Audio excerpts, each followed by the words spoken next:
16 December পালন করলে শিরক হয়, 21শে ফেব্রুয়ারি পালন করলে শিরক হয়, কোন দিবস পালন করলে শিরক হয়, পহেলা বৈশাখ পালন করলে শিরক হয়। ওরে বাঙালি অজ্ঞ জাতি, পহেলা বৈশাখে তোকে ইলিশ মাছ কিনে গাছের নিচে যেতে হবে? আল্লাহ বিদ্যাও দেয়নি তোকে, বুদ্ধিও দেয়নি। বাঙালি শুনুন, মুহাম্মদ সাল্লাল্লাহু আলাইহি সাল্লাম মক্কা থেকে মদিনায় আসলেন। মুহাম্মদ সাল্লাল্লাহু আলাইহি সাল্লাম মক্কা থেকে মদিনায় আসলেন। দেখলেন মদিনার লোকেরা 2 দিন খেলাধুলা করে।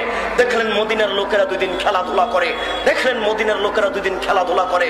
তিনি বলেন, এই শোনো, তোমাদের এই 2 দিন বাতিল, তোমাদের এই 2 দিন বাতিল, তোমাদের এই 2 দিন বাতিল। আমি মুহাম্মদ সাল্লাল্লাহু আলাইহি সাল্লাম 2 দিন দিচ্ছি, আমি মুহাম্মদ সাল্লাল্লাহু আলাইহি সাল্লাম 2 দিন দিচ্ছি।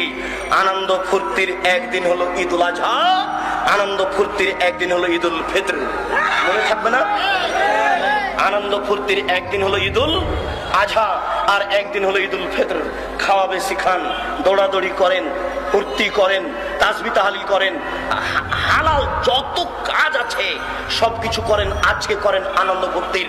নবী যদি বলতেন, এই মদিনার ছেলেরা শোনো, তোমাদের ছিল 2 দিন, আমি দিলাম 2 দিন। এই মদিনার ছেলেরা শোনো, তোমাদের ছিল 2 দিন, আমি দিলাম 2 দিন।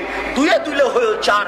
তাহলে এবার বাঙালি পেত 16 ডিসেম্বর 1-5, 26শে মার্চ 1-6, 21শে ফেব্রুয়ারি 1-7, বাপের জন্মদিবস 1-8, মায়ের জন্মদিবস 1-9, পহেলা বৈশাখ 1-10।